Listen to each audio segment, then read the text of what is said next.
Good afternoon, dear learners. Welcome once again to another session of MAE 001 Understanding Adult Education. And this is day 3 of your counseling schedule.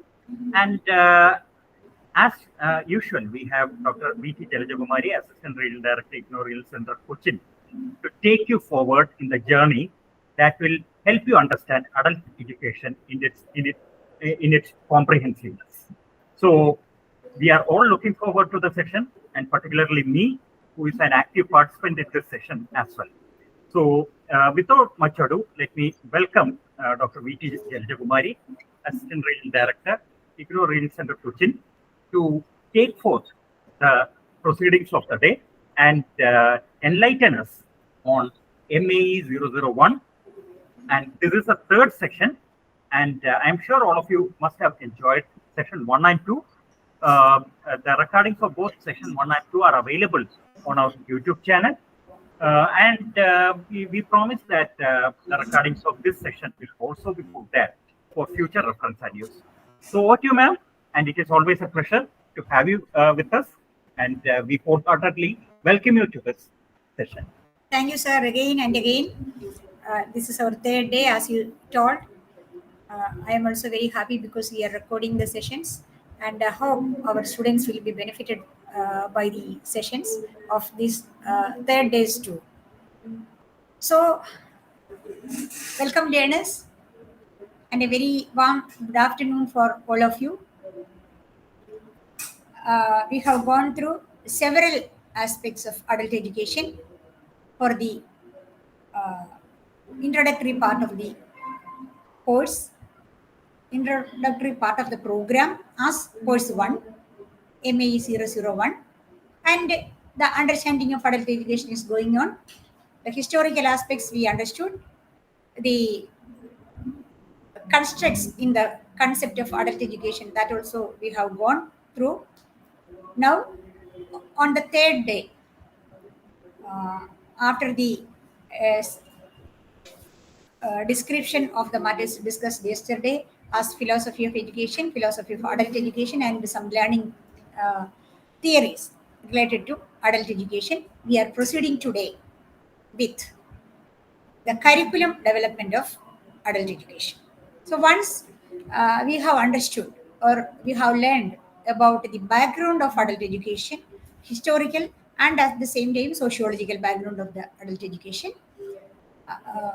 we have gone through the, I have to remember that also, psychological background of the adult education, then philosophy, principles, means learning theories. All these have gone. Now, we are almost in a position to create some programs or to create an adult education program or to develop an adult education program for the adult learners of our nation. For that, the third day, today we have to go through the curriculum development aspects. So, preparing the background of the adult education, an educationist or an adult teacher who is engaged with the adult education program has to engage with the developmental process of curriculum of adult education. Then, can you tell me what is what is curriculum? This terminology is very much familiar to even the school children, because nowadays we are studying everything in an analytical way, and the technical terminologies related to each stage of education is dealt with the beneficiaries also, other than that of the teachers and the developers. So we, as learners of adult education, should definitely know what is curriculum. Curriculum, first we have to know, then how to develop curriculum in adult education. Surely, it is an organized plan of course outlines. Curriculum is as a whole, we can say that it includes the scheme, syllabus, objectives, and strategies, everything related to the plan of education, uh, includes curriculum. Everything as a whole, we can say that it is curriculum. So all the learning experiences we intended to include will also considered at the time of framework of curriculum. So curriculum, we can say that it is a plan or the organization or organized plan of a course of study, and it includes the outline of the thing, its objectives, learning experiences, and it expects or it framed on the basis of the achievement of the objectives. So every step of the development of curriculum, all these concerns related to curriculum has to be considered. And in a wider perspective, we can say that the way of preparing individuals to become productive citizens. As a whole, it is for the development of the individual. Hence, the framework or the organized plan which creates the developmental activities of a person in a person to protect him or her as a citizen or as a useful member of the society uh, is the curriculum. So sometimes some students were thinking that syllabus is the curriculum. No, syllabus includes in curriculum. How the curriculum has to be transacted in modules or in small frames, that is called syllabus. So it is the miniature form of a curriculum, but it is not miniature form, but it includes all the typical samples of peculiarities of curriculum in syllabus. So for any educational system, the first thing is prepared in the form of curriculum. Then only we can think about the implementation stage. So it is identified with the courses of studies of all registered subjects prescribed for a course. When we develop a curriculum, so many factors are coming into our consideration. We have to consider a lot of factors. Consider. Correct.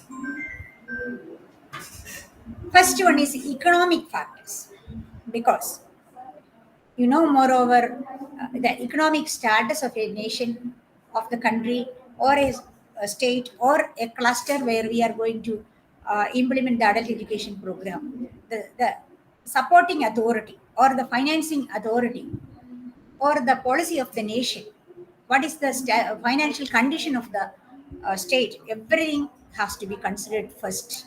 So within that, the availability of the financial resources, we have to frame the curriculum. If the curriculum is highly hectic with so many scientific experiments, practical courses like that, it cannot be practiced in a fruitful way. So the whole curriculum has to be framed on the basis of the economic factors of that state or economic factors of that nation. So when India is considering adult education curriculum development or improvement, the needed factors for implementing the curriculum in an effective way, what is the financial support has to be given, that has to be considered first. Then the second point is social factors. Social factors we have seen yesterday. Yesterday we were telling about the social aspects, because in which community or in which area, in which geographical area we are going to introduce this particular program or this adult education program. On the basis of the peculiarities of that social system or the social cluster, all that community, we have to frame. We cannot introduce adult education programs commonly for urban areas and for some tribal settlements.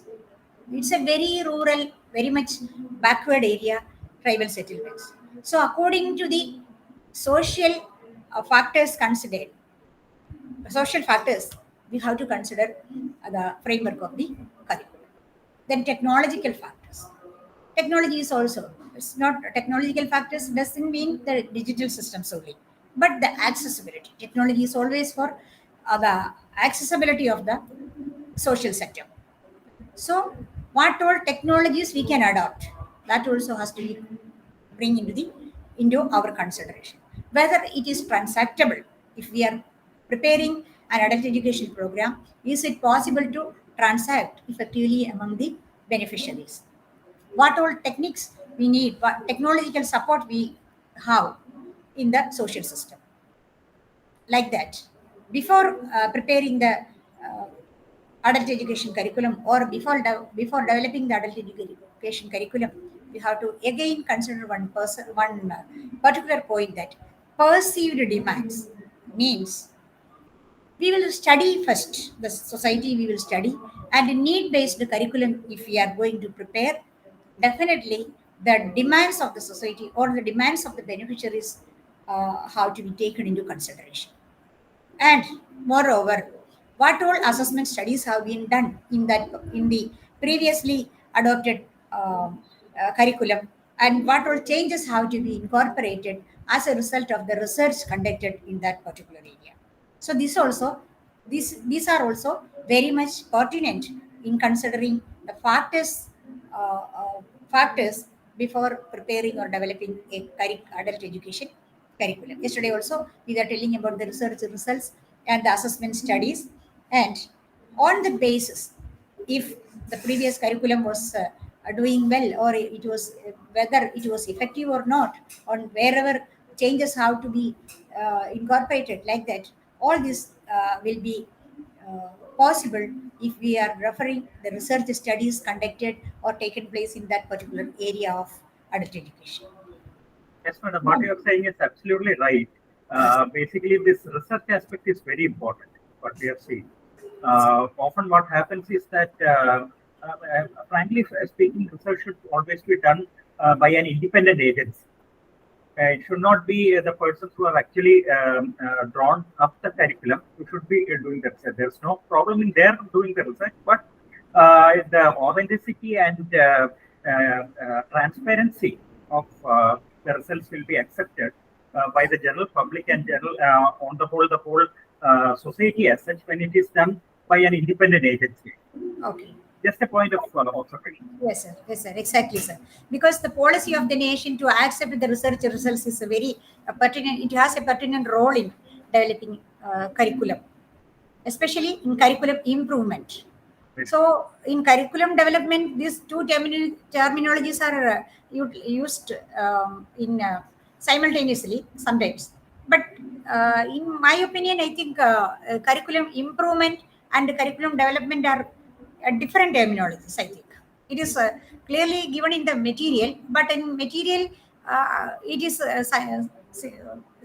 synonymously given. But improvement is definitely on the basis of the research results, I think. In that context, improvement is more suitable than development. But development, if we are developing basic level also, it can also be called as development. Now, if all these factors, if these factors are considered as pressures by the educations in the field of adult education, because the economic matters, this technological factors, all they are the terminology they are giving, the pressures, economic pressures, technological pressures, like that. Because this is other than that of the mainstream of curriculum, mainstream of regular education system, adult education needs more focus and emphasis, because emphasis on these factors, because it cannot be implemented as the usual provisions given for the general mainstream curriculum, mainstream education. So together with the mainstream of education, adult education also have to be taken forward. For that, these factors are have its own role. And when we are preparing we are considering all these factors to develop a curriculum, some principles of adult education curriculum development has to be considered. Principles means what all philosophical implications. According to philosophical means philosophical, sociological, and psychological will come in principles.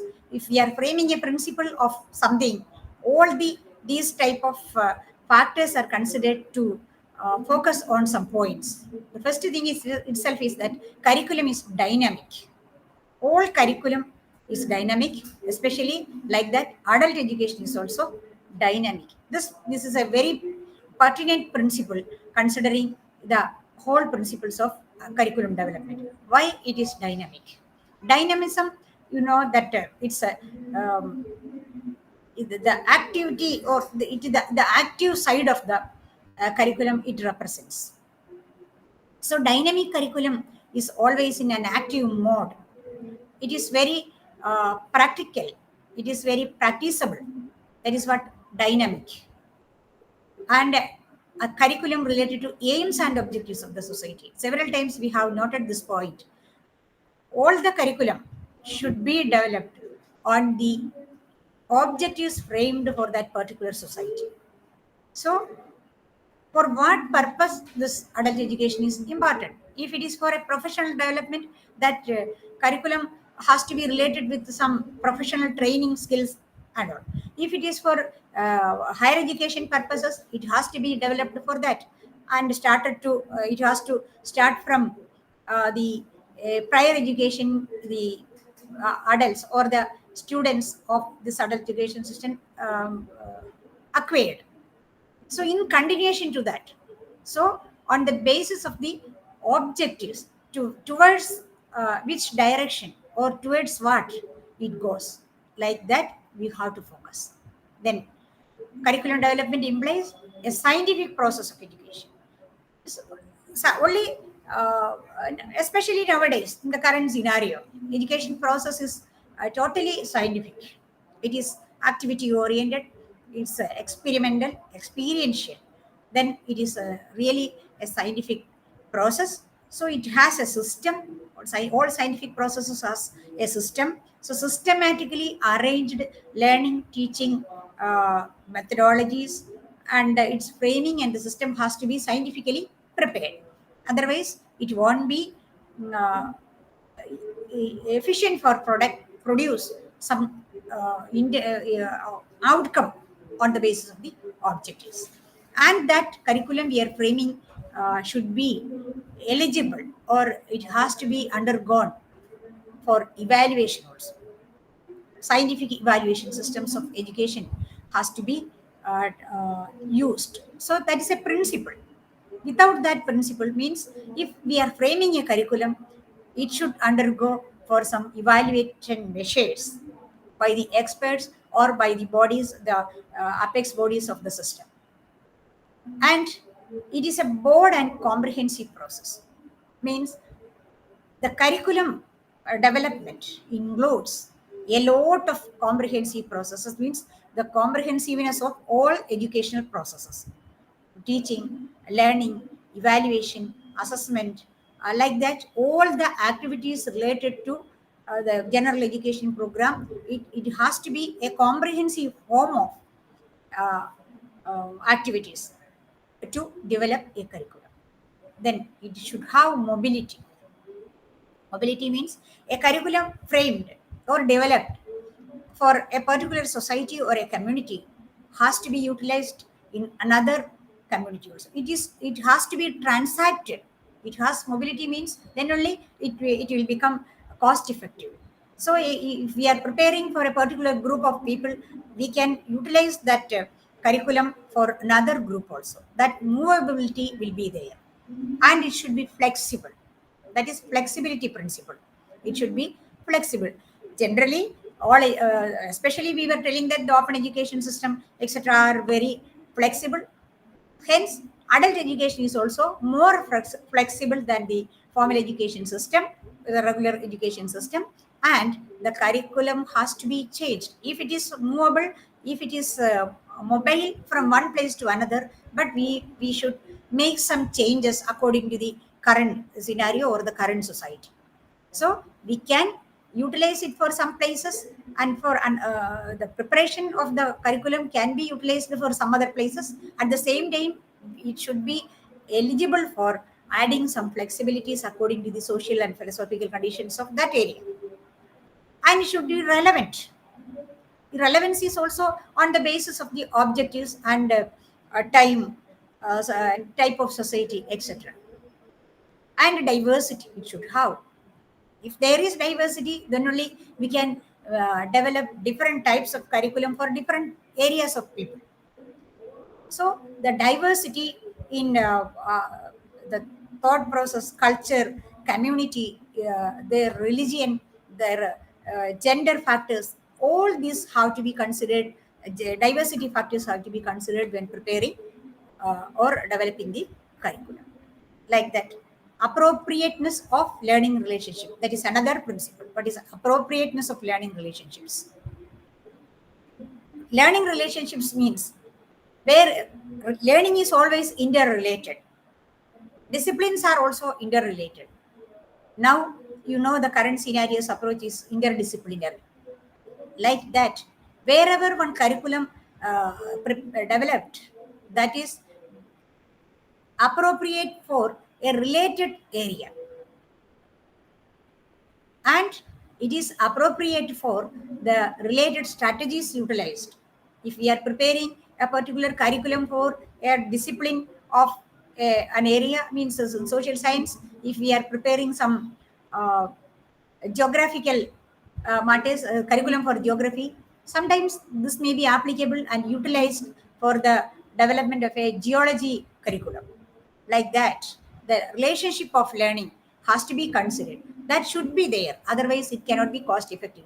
Means for for each and every area, separately curriculum development will be, say, difficult thing uh, in countries like India. So this also has to be taken into consideration. Moreover, curriculum should be action oriented. Otherwise, it won't give platforms for the learners to do something, to act on.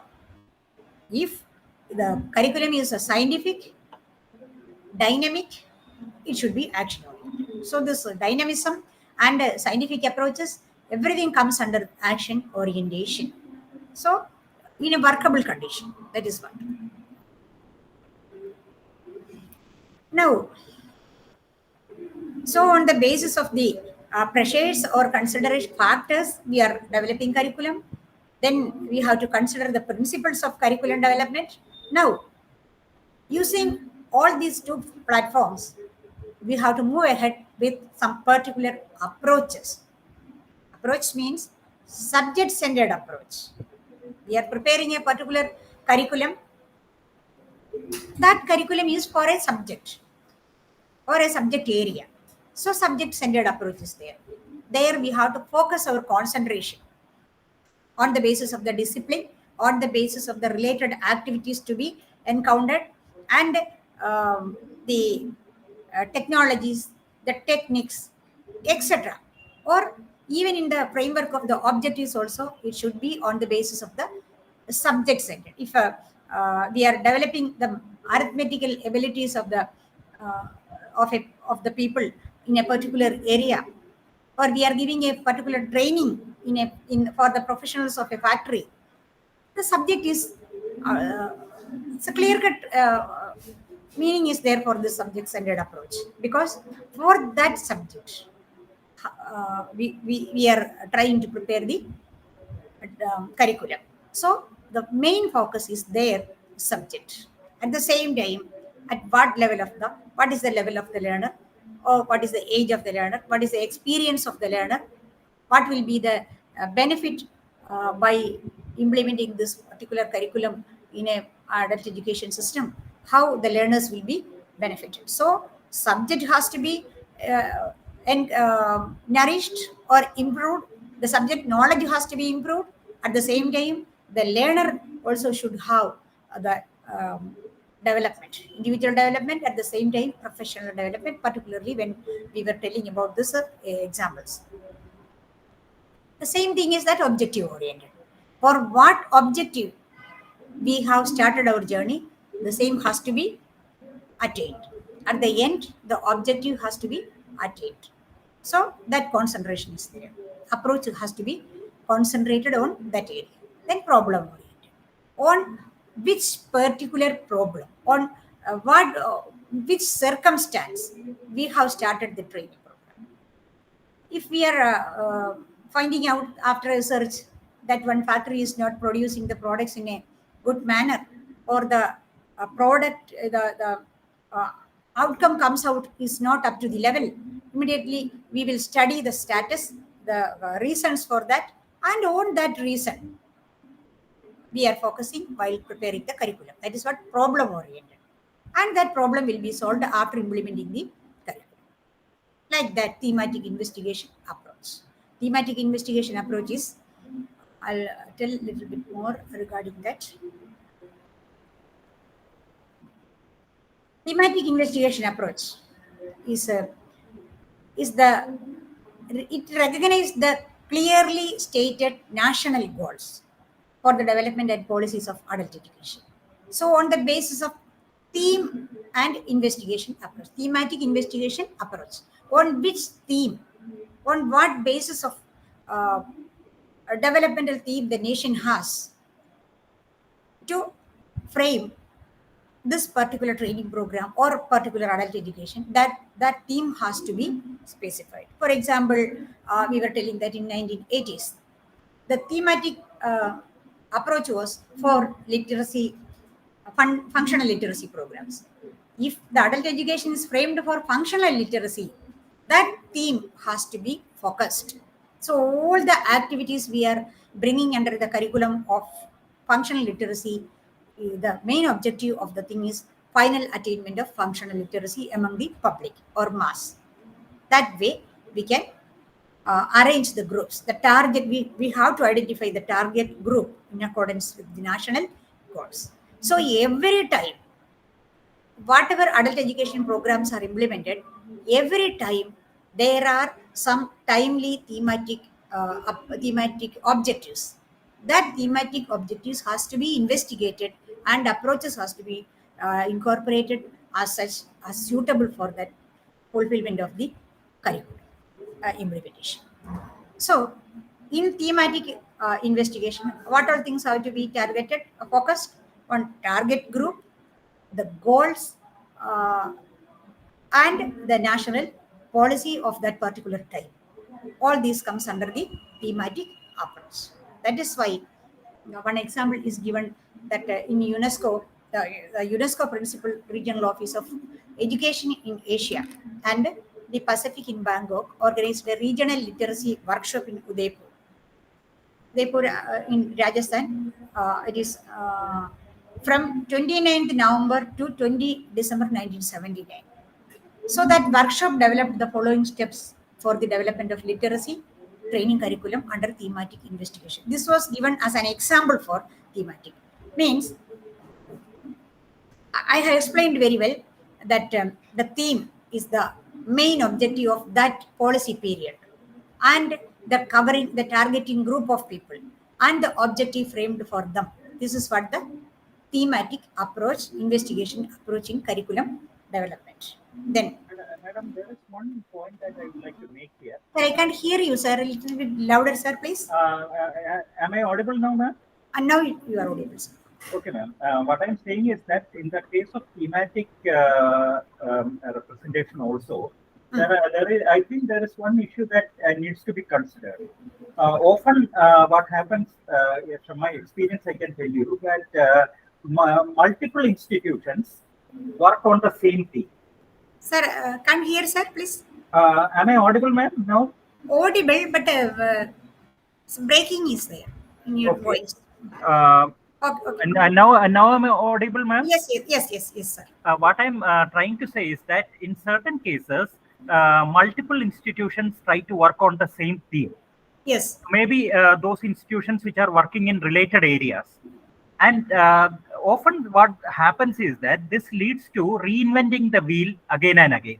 Yes. The different organizations try to formulate certain aspects of adult education in their own manner, but the other organizations would have also worked in the same field.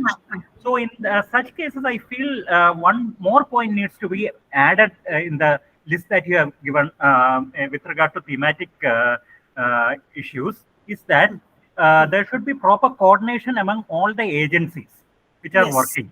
Of course. Without which there will be wastage of resources, plus there will be wastage of human resources as well. Yes, sir. Yes, sir. Definitely, sir. Then the same thematic approach can be adopted in the whole area of the nation. That is good. Good, Yes, sir. yes, ma'am. Yes, So I ma'am. That's think the what functional literacy, that is why specifically I was telling functional literacy program. Functional literacy program was implemented all over India on the very same right. time, everywhere with the same curriculum. Yeah, exactly. That is one thing which has to be taken care of. But in Yes, many yes, yes, cases, yes. Of course, sir. it Of does course. not work that way. For example, we have multiple Mm. distance education institutions in the country itself, and each one works on its at its own level on various sets of curricula and all that. But ultimately, the output we always have to learn from the experience of others. So if the distance education institutions did work in close coordinations with each other, then Okay. I feel much better results would have arrived. Okay, sir. Exactly, sir. It's a very good point, and we have to connect it with the economic factors also, Yeah, because very true. it will be very much cost effective if we are implementing and if we are coordinating the thematic approach everywhere. Exactly. Yeah, yes, sir. That point Dr. Rajesh sir is sharing is very relevant. I think students has to focus on that. You can think on that line also, and on the basis you can assess the curriculum implemented in several times in several areas of our nation. Also, that also a very good research study. I think if Yeah, if someone can do students a can study on that, it will be for great. further studies. Yes, sir. That's a very good thing. And if somebody is taking lateral entry in MA adult education and they are further trying to get involved with some research studies, they can also focus on these areas. Whenever we are telling about these, students may have that type of fun thought also. They have to analyze the matters in such a way, and it will definitely help our system, especially to IGNOU, to contribute to the adult education system of India. That also Yes, we are putting please. into consideration. Now, for implementing all these things, means for developing, considering the same point only you are coming to, because the next point was that, sir, you are very proactive, and you are telling that for that we have to do some surveys in the communities. For survey is needed for an assessment way, and how we can conduct surveys in the communities to know about this thematic investigation approach and other principles and other uh, factors we have put forth for consideration while developing the curriculum. Then the first thing we have to survey our communities to study the physical and socio-cultural economic aspects. For all these matters, if we know what is the social factors we have to take into consideration, definitely we have to study the socio-cultural aspect of our society where we are going to implement this adult education programs. So the physical aspects, socio-cultural aspects, and the economic aspects of the society has to be studied, and the needs, the developmental needs of the society also we have to study what they need, in which area they wanted to have an adult education program. Also, uh, the adult education developer, curriculum developer, or the team has to identify the developmental inputs already affected, the already implemented curriculum given on or impacted on what dimension, what direction, what is needed further, how it affected the society, or what is the impact of it. Then the felt and real needs of the community as a whole and the target group, this whole society, what is needed for the whole society and for a particular group in that society, that also have to be discovered. Like that, we can identify the factors and problems inhibiting the development. That is also there. Several times, in several occasions, this is happening in all the educational activities, not only in the adult education system. We are framing on the basis of principles, the psychological aspects, sociological aspects, and the other factors affecting, but some problems will inhibit the system. That also we have to identify, then only we can proceed. Then the agencies and structures are responsible for the development. So if the curriculum is developed by the adult educationists, we need an agency to implement it.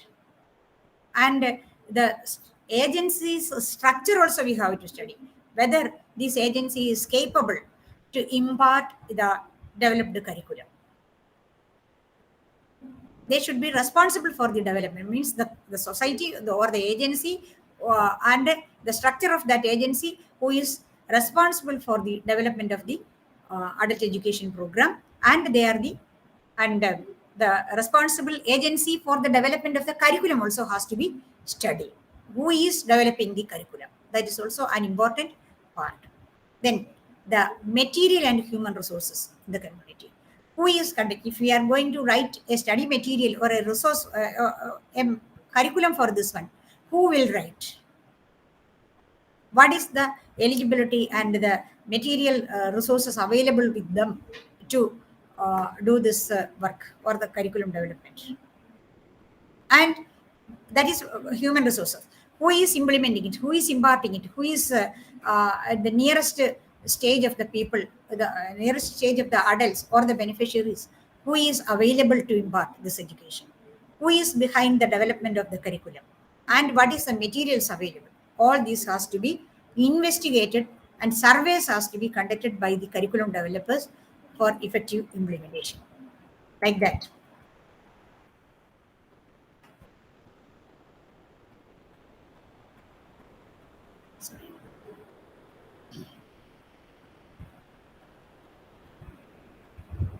The data thus collected on the basis of the survey we have conducted or the study we have conducted, now we have collected some data regarding the human resource available, the materials available, the technological capabilities of the system, and all the sources we have analyzed. And the data analyzed has to be utilized to formulate a curriculum to propose strategies, educational and developmental strategies. Education strategies and developmental strategies. Both are related but little bit different. Education strategies means in which way we are implementing, transacting the curriculum. And the developmental strategies means the external factors, the agencies and everything comes under the developmental factors. So in which strategy we are going to adopt this one is decided on the basis of the survey of the data we have already collected, and to fulfill the needs of the community in general and in the target groups. So what all things we are implementing in adult education system, this is for generally for the society and at the same time for a targeted group, and translate needs and strategies into learning objectives and methodologies. We have to shift the analyzed things and we have to translate it into the strategies we are going to implement with the curriculum. That is what the methodologies we are implementing. Methodologies we are including to transact the curriculum among the learners. Then content also we are formulating on the basis of the data analysis. Then we'll delineate the literacy, awareness and functionality tasks to be performed by the various developmental and educational agencies. So the need to be implemented are different. If it is an awareness program, if a literacy program or some other developmental programs, whatever objectives we are incorporated with the schemes or the adult education aspects, on the basis we have to delineate each and every one on the basis of the data analyzed from the survey. Then identify a media to be utilized or commissioned for each content and learning unit. Media means so many medias are there. Day-to-day classes, night classes, online technology can be utilized for online classes, and in which media we are going to utilize. Sometimes through some publications, we can teach adult learners. So adult learners are, we don't think that adult learners are learned only through the formal education system. No, sometimes incidental learning also take place while preparing. So in which media it has to be transacted. we know that in agricultural field, Krishi Deepam, Krishi Vignan, like that, so many programs are there. So that is also an informal education system through that media we are transacting the curricular materials, resources with the learners of adult education.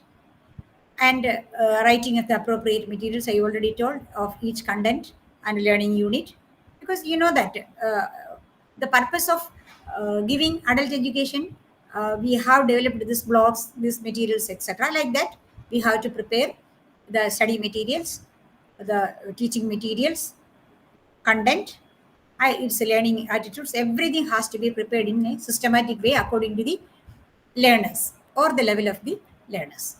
Then finally, we have to devise evaluation tools to evaluate our curriculum. So implementation, developing, implementation, and um,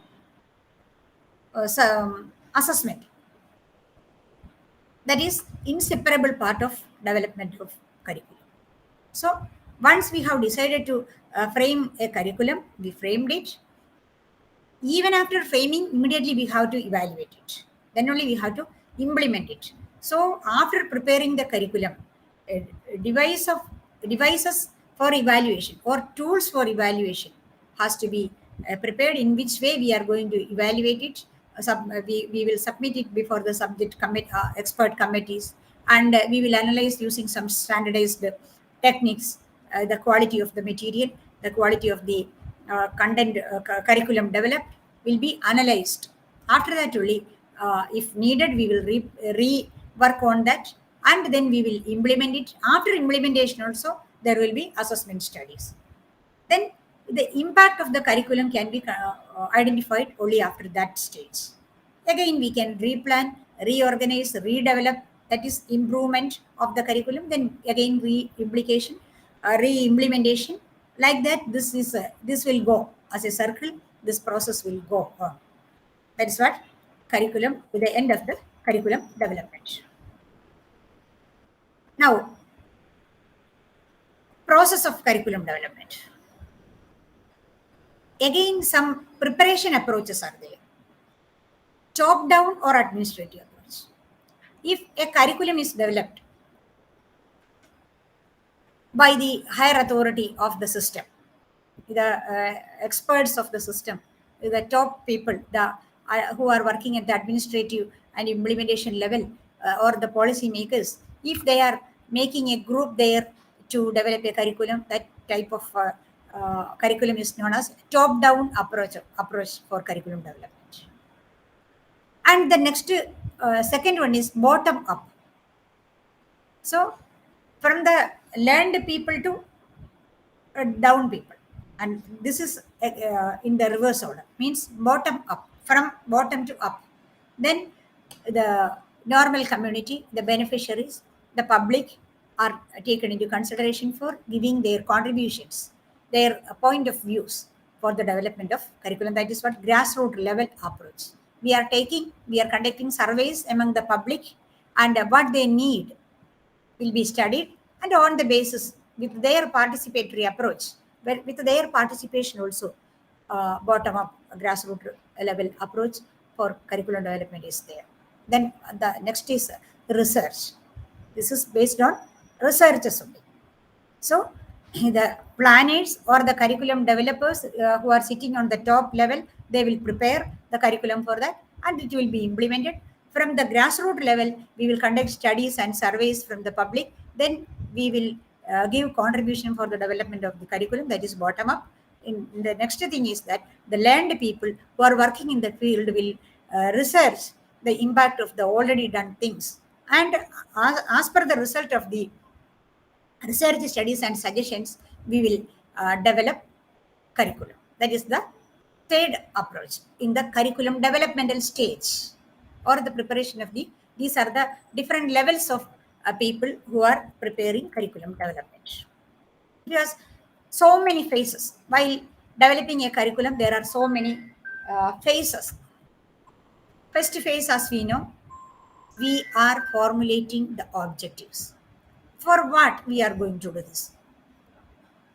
when the National Literacy Mission was formulated, what was the objective first? To eradicate the illiteracy all over the nation. That was the objective. So first formulate object for what we are going to do this. In the second phase, we are selecting the learning experiences. To attain this objective, what we have to do means what the learners have to be experienced, through which experience they will attain it. For example, if I am telling that the workers of a factory, I told you already that what is the reason for a poor outcome of the production of the factory. If this issue is identified by study or by observation, whatever it is, we will identify the problem in the field. Then we will think, we will produce this much of products in a particular time period by utilizing the same availability of the same infrastructural conditions. What to do for that? So the objective is the increasing productivity is the objective. The second, what will how we can increase the productivity by giving experience to the workers who are working in the field. So train them. The workers who are involved with that work has to be trained. So their training in order to increase the productivity of the system, that training given to the people are the second consideration. Then we will think for that what type of one content is needed, on which theoretical matters we have to focus on. The content, after learning which content, they will be efficient to manage the system. So the content will be developed according to the experiences. So the content will be definitely including the experiences to be extended among the workers. Then if the content is ready, we will organize the experience. Organizing the experience means what? We will implement the situation for experience, and after getting that experience, we will evaluate whether it is effective or not. So if we check the productivity rate or the increase in productivity or the change in productivity from that system, that itself is a clear evidence of the implication of the curriculum implemented or education imparted among that particular target group. So these are the phases. In all curriculum implementation, development, these phases are there. So first we have to frame the objective of the curriculum, for what we are developing this one, in what type of experience we are going to give, for that experience what type of content is suitable, and how to organize. In that stage, who is organizing it, at what time, where, like that. Then after implementation or organizing the curriculum, we will evaluate the effectiveness of the curriculum. And now for that, what is the community participation in curriculum development and translation? So just we have to go back through the points discussed today. We were telling about what is curriculum, what are the pressures or considerations for the curriculum development, what are the principles to be put in mind when we are developing a curriculum, and what type of one feedback study we have to take before framing the content of the curriculum and the decision of organizing the curriculum implementation. Then we were going through the different phases of a process of the curriculum development, and then different phases of that process, and who has to be with us, or what is the community participation for the development of the curriculum, especially in the grassroots level development of curriculum. What is the role of the community? Community itself is a participants of this learning process. and what is the role of the community in participation in curriculum development and transaction. So they can be take part in development at the same time in transaction, both. So the community will be a part of the adult education program, and their role is there evidently in development of the program, at the same time transaction of the program. So as a prerequisite, let us go through, let us think what is meant by a community. I'm sure that all of you know that what is a community. Community is a particular group of people. Different types, so many types of communities are there. Sometimes a religious group, a community groups in Jadi, caste system. We know India, as per the, if we are considering the peculiarities of India, different types of cultural considerations are there on basis of our caste and geographical groups, village, town, urban, and people who are from particular religions. Like that, community varies in different groups. Different types of communities are there. Whatever it is, all kind of communities have to be included for the framework of the curriculum. So often, these communities are often regarded are natural groupings. This is not an artificial group. We separately found out, we have selected some people from somewhere and we have made them to be in group. No, it is not community. Community is the natural groups.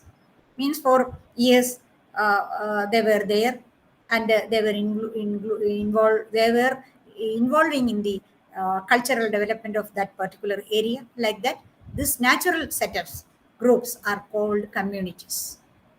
And above all, they are the main contributors to the culture of the society. These communities are the main contributors of the culture of the society. So, if the adult education is aimed at the community development or the cultural development, definitely that community has to be included. So many types of communities are there. Generally, we were telling 2, 3. If we are specifically in depth, we are going to the groups of communities. First, we can say that geographical community or neighborhood community. Neighborhood community means the people who are residing nearby places, and thus they will formulate a group, that area. That is what geographic community.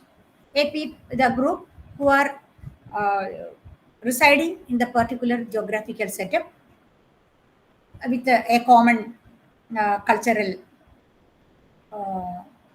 peculiarities, and they are sharing a common culture, a common means what their style of life, etc., will be common, and naturally in that particular setup, everybody will follow all the peculiarities, and it feels, if we are looking from outside, we feel that that particular area is looking alike.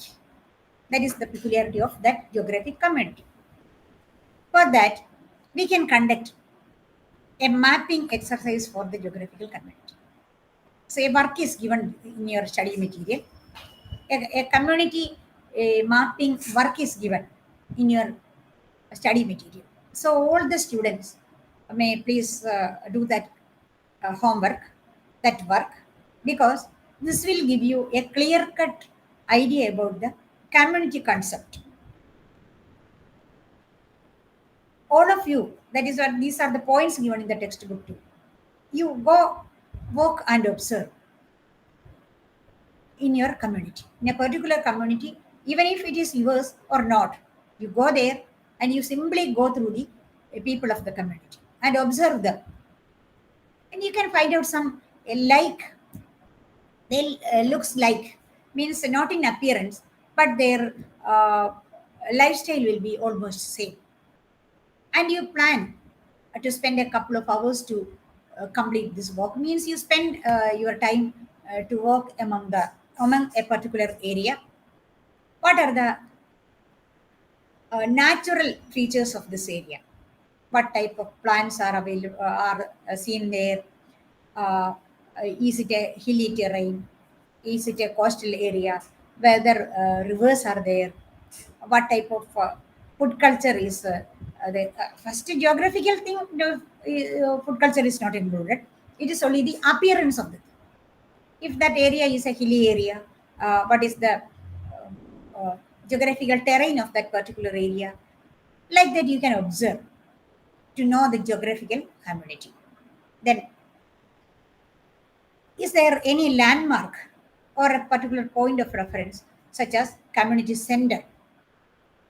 If we are going to some internal areas of rural areas of some places, especially, it's very interesting to hear that I also have the experience of living there in Idiki district.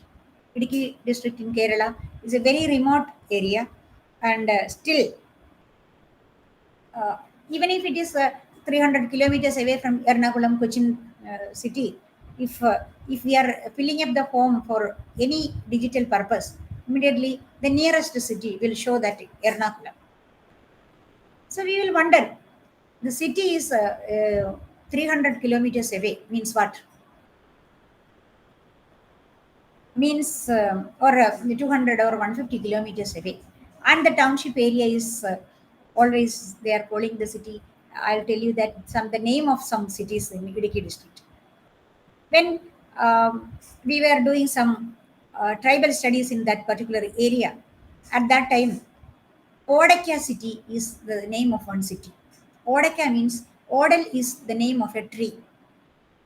Only one peculiarity there, the people were finding to get to come together in the city, and a small shop with palm leaves and all, it was thatched, and a small shop is there, and on it is kept on the sometimes under the tree shadow, and maybe some stones to sit. Nothing else is there. But even after 20-25 years back, the people were calling that area as a city where the community people they are locating. They are coming there to say to means interact each other, like that. So if you are visiting a place, you go there and find out where the community, where the people of that particular geographical area comes together to meet for any purpose. Sometimes for leisure purposes, sometimes for purchasing something, or for what, or for taking water, whatever it is, where they are coming together and in which way they are behaving, their appearance, their walk, talk, everything we can observe. If we are checking another urban area, there also that geographical group is there, where the people are coming together to, children are brought up for their play, and some central parks will be there, and for worshipping they will be coming together to some places. Some places are an interesting point, and a point of place with some peculiarities of historical buildings or like that. So then you can see that as per the geographical conditions, what is the density of the people, whether a density of people, a density of population is uh, much higher than that of the other area, or how the geographical areas are considered for population density or the growth of population, like that, a geographical community you can find out. This is one work given for you to categorize or divide the areas or the communities according to the peculiarities of the places. This we were telling about geographical community. Then, are there a lot of people in a small space, or are they spread over? If in an urban area, if we are visiting and we are observing, we can understand that people are residing in flats. Even in a single building is facilitating a lot of people because there is no space. What are the specialities of urban areas? You know, and what group of people, if one working with people, elite groups of people, or some other migrant people, like that, so many things you can see, and not their caste, that is also there. in some places, some particular group of people are residing together. They have a cluster there, especially in urban areas. Some particular group of people are residing together. If we are planning to purchase a plot, immediately people will inquire who is residing, of what caste or what religion or which language they are utilizing for communication, whether the people are old group only or youngsters, like that. All the details of the population we will put into our consideration. Like that, the diversities also we will check. In which type of area diversity is seen more. Is also a community observation study allotted for you. Then, what level of activity do you notice in that street? Means whether they are doing some agricultural things or even their education level you can study. Do people sit at out of the front step of their house, public benches, or they are sitting under trees? That is a cultural thing. We know that in rural areas, early morning, the people they are immediately after wake up. What they are going to a small shop for having a tea. But in urban areas, it is not like that. They are preparing tea at home and they are using. But in olden days, even now, in some areas, people are interested. They feel satisfaction by taking a cup of tea from a particular person's shop. That is the culture of that area. Nowadays, you know the increase of supermarkets. In one place, the whole things are available like that. But how we were doing in the nearby shops, how it was, maybe in an open sack, salt will be there, rice will be there, like that, and we were taking all the things according to the needs of the rural people. Small quantity of things only we were purchasing at that time. But now everything is packed. This is, if we are telling about these improvements and developments, a lot of bad effects are also there. Consequences are also there, and especially environmental. No, I'm not going to that level.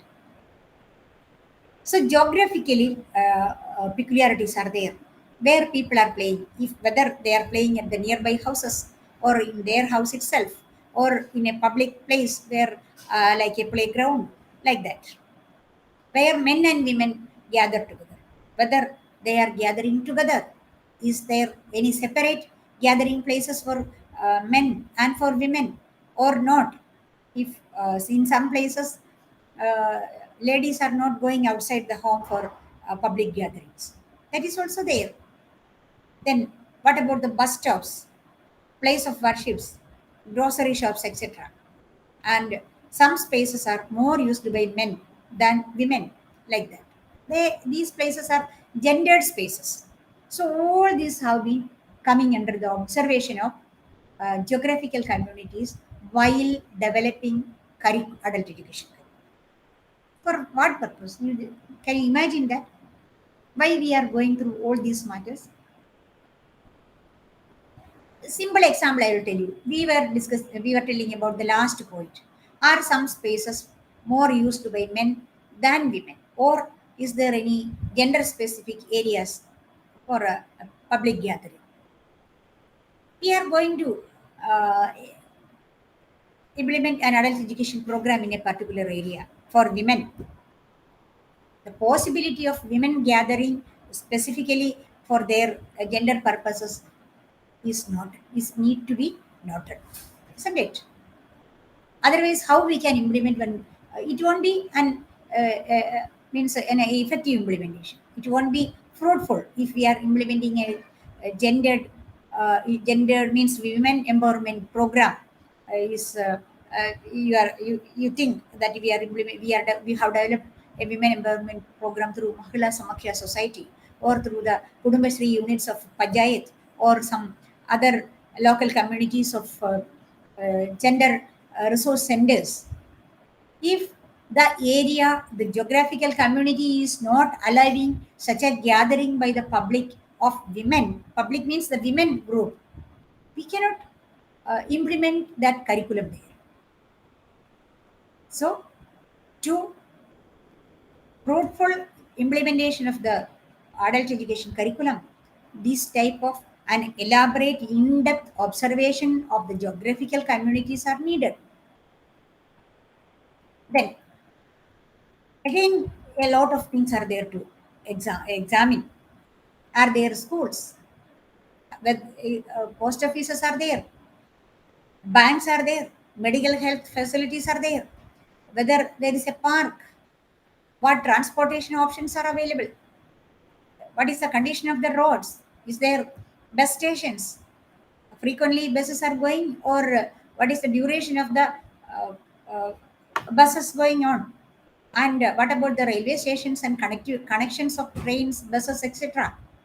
How far away the airport is located, whether there is an airport, how do residents get around, do residents have access to adequate food and shelter, what kind of housing do people have,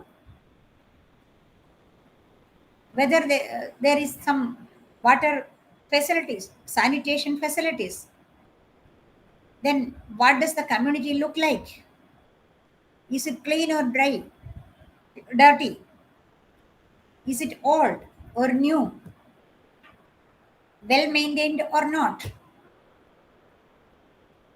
whether it is being repaired, whether any financial help is given for repairing that institution, that households. Are some parts better cared for than others? Means some partiality or some specific focusing is there implemented. We know that in the political field, if one particular politician is very specific for that, for the constituency of that politician, sometimes he may utilize more money for the infrastructural developments and maintenance of the roads and all that, because it is a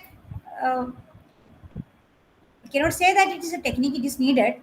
So the contribution of that particular party or particular person elected will be shown there, like that, if whether there is any special consideration for any special area, if so, what is the reason for that, who is behind that, all this has to be studied, then only we can develop curriculums on the basis of the need, or the need based curriculum. Then,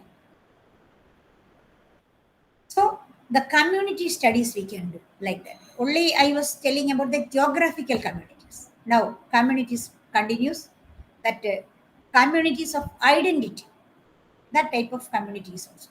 So within that geographic community, another communities, identity community. What do you think about it? Communities of identity. If I am a teacher, if many other teachers are there in that community like me, or in the same field or same category, there should be a community for them. They should have a gathering for some professional purposes, or for some entertainments, or for some particular clubs, like that. That is also a community. So that community is formed within the community of that geographical community, with a particular identity of the people. In that community, that same identity people only should be there. Political leaders, a group of political leaders, the area committee, mandalam committees of political parties. That is for a particular identified groups are there in that group. Some cultural societies are there. That is also a community. There, the same category of people are coming together. Isn't it? For example, we have adult societies, ex-service societies. These types are some the members of the society are of almost the same identity. Another kind is there, communities of interest or solidarity. That is cultural communities. The people, writers communities, some particular environmental clubs, sports club, arts club, etc. are also a community. So on the basis of the interest of the people. Then intentional communities are also there. Intentional communities with an intention of a particular purpose. Some communities are there. What is that intentional community? For an adult education group, if a group of people, some literates are coming together to form a literacy group there to give continuing education for the other people of that society. So this community is an intentional community. With a particular intention, they are gathering together. I was telling one example. Thus, a lot of communities are there. So study all the communities, their objective, their functioning, their peculiarities, their meetings, where they get together. All these have to be studied by the adult education learners. Means you, a PGD, adult education students, a PGDA learners of IGNU, has to conduct a study like this. And you can write the report also. Now, how to work effectively in a community. So we are studying, for what purpose we are doing all these things? Actually, our ultimate aim is developing the curriculum for adult education.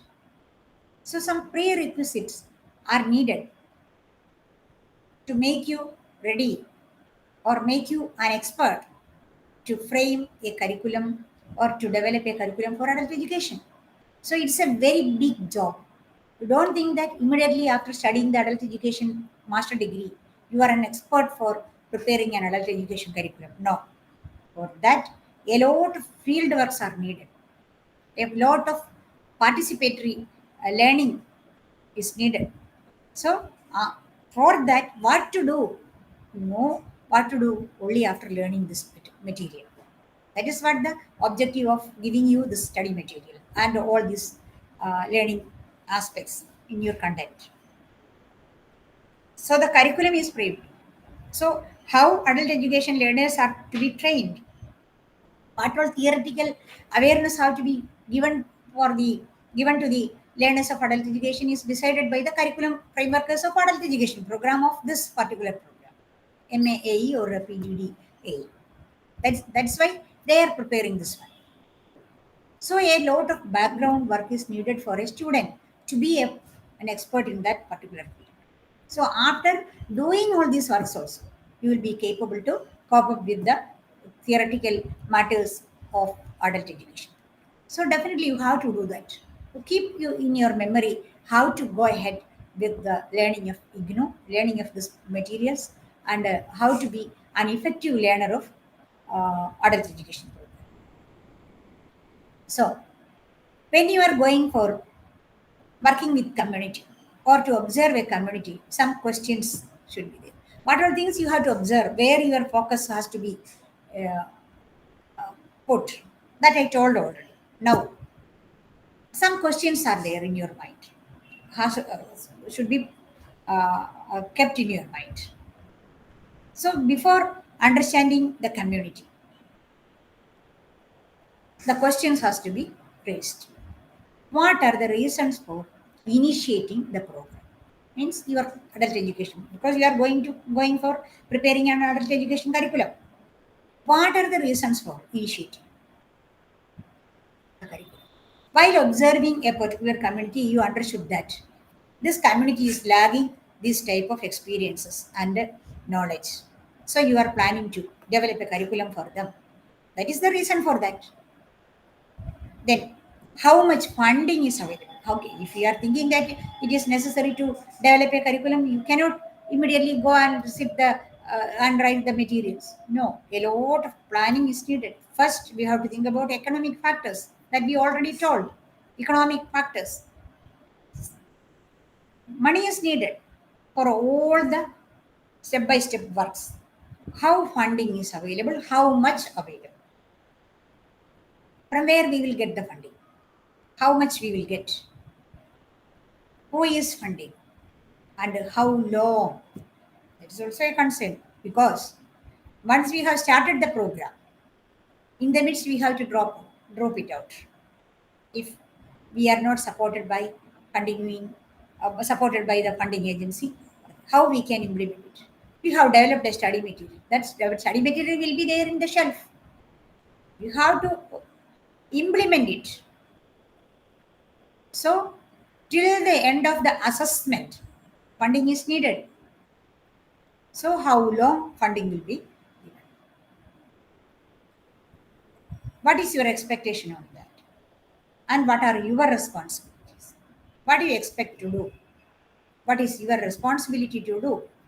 Who can talk to or contact if you are feeling a problem in the midst of the journey of the preparation of the curriculum development? Who is there to help you? To whom I have to approach to get a clarification regarding the doubts and the obstacles before us? That is needed. So you have to have connections with the experts or with the policymakers or the government be like that. Then, who is not supportive of the program? That is also there. Don't think that wherever we are going, whatever we are starting to do will be in a full-fledged manner moving ahead. No, no. Obstacles will be there. People will be there to work against you, to stop you, to misunderstand and misinterpret you. So, who is the person or who is the group not supportive of the program? Where can you expect from some resistance to the program? That is also a concern.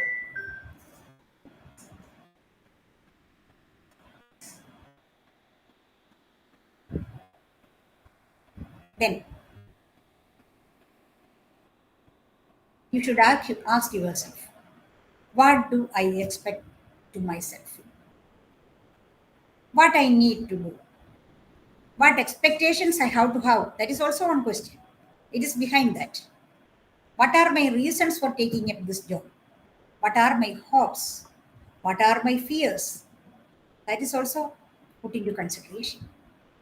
How do you overcome or manage your fear to work with the community? Strategies are there. So many strategies are there.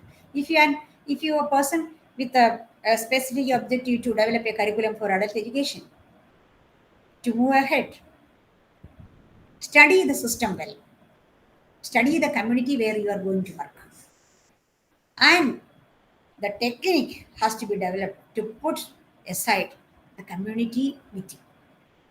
Then only you can overcome the fear. To whom you are having this fear, several one you can avoid them, overcome them. Otherwise, you can put them aside to take part in the process. That's also a technique. So, learn as much as you can about your village town, about its demography, its politics, economy, their values, cultures, and local power structures. I have told everything. Simply needed to read, I think. Almost everything I have described here. If you should have a feel of important issues such as young men leaving the village or lack of jobs at work. That's why it's only examples we are giving. Why a particular group of people, the learned people are leaving the village to go somewhere and they are residing some other place. Definitely, it will harm the geographical area community, because if all the eligible people are going, once they are being eligible and then they are shifting to somewhere, means the benefit of the or the contributions of that persons will not be there for that particular village. That is happening now in urban areas, isn't it? And in education also, what is happening now? All the students who are so brilliant and the capable to contribute to the nation are going abroad. So definitely the nation is suffering. So this is happening even in villages. That has to be studied. That is why we are going to implement a new education system there, or we are going there to educate the people. Then talk to the people who have either worked there before or are currently working. So some people are there in your in the field who already worked there or still working on that. You go and visit them and talk. Identify a couple of local leaders because you need support of political people. Not only political leaders, but some cultural leaders. You need their help who are willing to help you with outreach. You are a person from outside. You won't be able to reach all the areas. Listen very keenly. All the people. If some people are criticizing you, some people are looking at you in a doubtful manner, listen. From their words, you will get some needed information for you. That's also needed. Sometimes it may be a strategy for going in deviating our ways or implementing new strategies or to leave something behind. So many things are there. So learn and listen the whole positive and negative way. Attend the gatherings and be the participant of public gatherings. Simply you go there. See, when the students who are doing researches in folklore studies, what they are doing, they are attending all the cultural activities, means of folklore gatherings happening in that particular areas. They are not asking and reading the things from somewhere, but participatory approach is needed. They will go there, they will observe it, they will take the photographs of the thing, they will study the background of the activities going on there and how it affects that community like that. So that is needed for a keen learner who is going to be involved with curriculum development. So a person who is a master in that field can only develop a curriculum of that. Otherwise, some laggings will be there. So celebrations, festivals, even in the funeral functions, everything you can find out. Community needs assessment and community assets and resource map. These also needed. You have to do some assessment works. What all resources are there in the community? Whether people are there available to uh, take part with our initiatives? Or can we identify resources from that community itself? So this is what resource mapping. Resource mapping is also needed for geographic, corporate, jurisdictional boundaries, demographics, statistics, suburban groups, history, community, strength, political structure, governance, economic structure, or make or major or key employees, community, action organizations, civic and civil societies, service problems, everything you have to study. Creating community space. That also resource mapping is needed. The diversity has to be understood. Tracking power structure in a community. Do you know what is power structure in a community?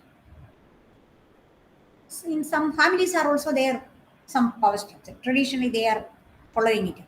If decisions are taken by male people only, father only. If somebody is coming from outside and asking something, immediately mother will tell, father is not here, let him come and I will say and inform you later, like that. And in some communities are also there. When we are keenly observing, we can see that some group of people are more powerful. Sometimes maybe men. So gender-wise power is there. Caste-wise power is there. Religious power is there. In some particular community areas, communities, geographical communities, so a dominant religious people will be there. They are the people who are taking decisions on that. That power is centered there. So that is what tracking power structure in a community. Whether women are empowered or whether women are entitled to do some decisions or telling opinions like that. So, gender wise, caste wise, uh, religious wise, and class wise. That is also there. And means economic classes, economy class, and not economic class, financially dominated area people. So very wealthy people, they are taking decisions. Poor people, they don't have any voice to tell something like that. Still communities are there. So on the basis of the economic condition of the people, their religious status, their caste status, uh, sometimes maybe education also one reason for that. The educated people will be having power or profession like that.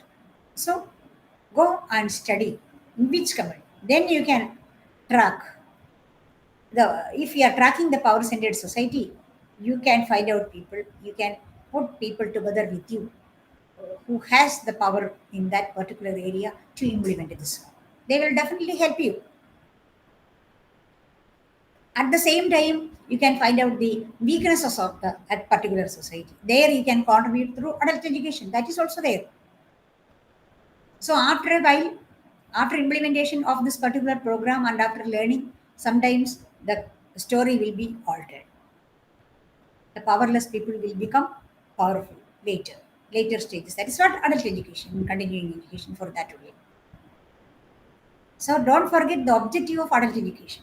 You integrate with all the matters together and move ahead with everything in your hand.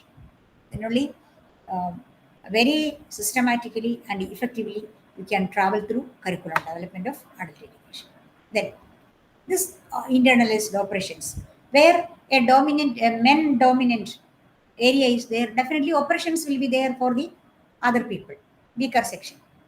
So that barriers to participation that already I have told. We can be empathetic to them and we can present matters and we can be creative for the benefit of that particular type of people. So, next, participation dialogue. Participation and dialogue. In adult education, dialogue is a very big matter of concern. I told yesterday we were discussing about the Socratic method of education. From there, dialogue started. In an effective mode of learning, dialogue is necessary. Dialogue always make people to be strengthened. So, dialogue. If a weaker section is needed to say something, to communicate with the people who are ready to help them, that dialogue always makes us motivated to frame a curriculum on the basis of that need. So, participation and at the same time dialogue. They have to participate with us. There, we should not be the dominant figure. Dialogue has to be taken from them. Then they will be e- uh, equal status of participation will be there. Otherwise, we will be dominating. That should not happen. Now, everything is in a setup, I think. Sir, are you there, sir?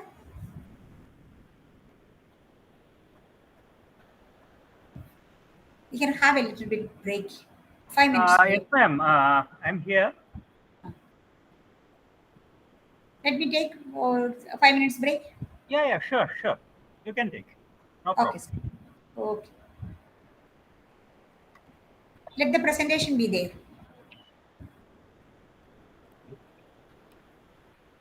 Pardon me, ma'am? Let the presentation be there as such. Yeah, I'll yeah, sure. come. No problem, no problem. Absolutely. Oh, I can have to mute it.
Mr. Manish, the teacher will join at 5 o'clock.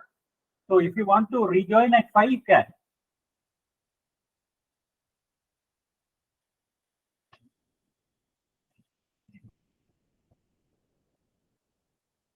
Thank you.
മറ്റേ ഇതിന്റെ check ഒന്ന് തരാൻ പറയണേ, മറ്റേ ഈ വിദ്യാഭാരതിയുടെ urgent.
Welcome back, ma'am.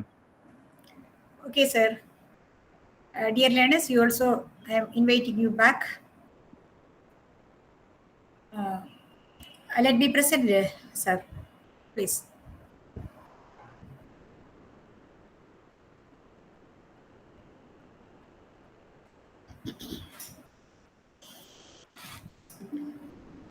Okay, we were discussing about all the background works needed for, but background learning needed for the development of curriculum. Now, some more points are there to be learned because this is a very big education platform in which teaching is needed, training is needed, and broad field education is needed. So that also have to be considered while developing the curriculum. Let us think, what is the terminologies? Teaching, training, and the methods of teaching, training, and the techniques for that in adult education scenario.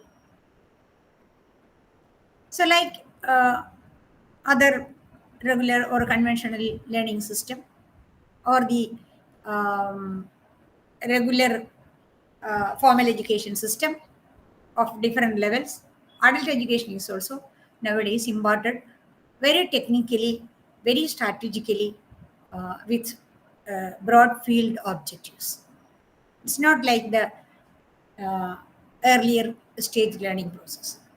So almost all the techniques, tools, strategies can be utilized in the adult education programs also.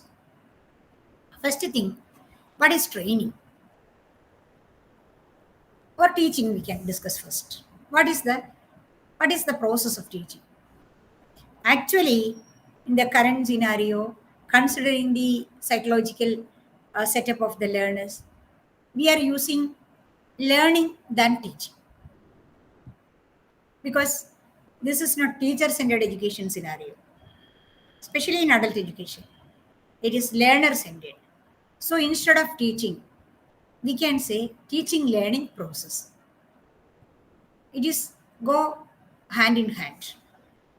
If the teacher is teaching, it will be one-sided. If the learner is going, that is also one-sided. If it both goes together, will be very effective and efficient. So, for the purpose of learning, the techniques used by the teacher is teaching, or the process of learning facilitated by the teacher using strategies and techniques. The same way, training is also there. Training is also teaching, but training is something more than that of the teaching. Because training, by hearing the name itself, we may have a feeling, we may have a thought of some work related, or some the practicalities of some education we feel, isn't it? So training is always a continuous exercise to be skilled in a particular matter. That's what's training. Teaching is not like that. Teaching is, we are not waiting for the end result of the thing. It's going on. It has, it's like it's a Broadway field, because students are free, teachers are also free, and teachers can be students can be benefited by teachers to divert their ways, and they can select any choice of subjects, choice of disciplines. Like that, it's a very big field, and it includes a lot of techniques. But training is a compartmentalized thing. It is specifically for a particular skill program, and the methods also we are utilizing like that. It is not that much flexible like teaching. So let us go through the difference between these two, especially teaching and training. Both is for education. Training is also for education. Teaching is also for education. So together only education comes.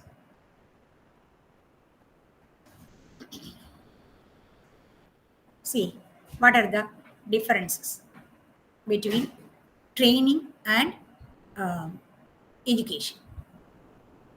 Training and not training and teaching, but training and education. I told you that teaching and training is for education, and training is for education. Education is sometimes for not for training, but education includes training. That's what.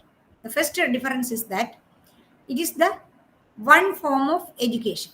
In the broad field of education, training is only one form.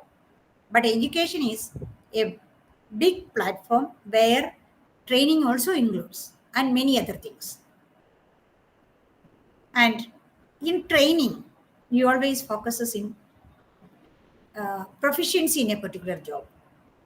But education is not for that. It is the part of the broad field learning and the entire individual development.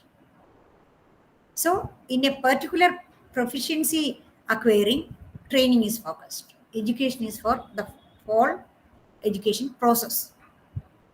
And if we are focusing on skill development in training, The individual development is the ultimate aim of education.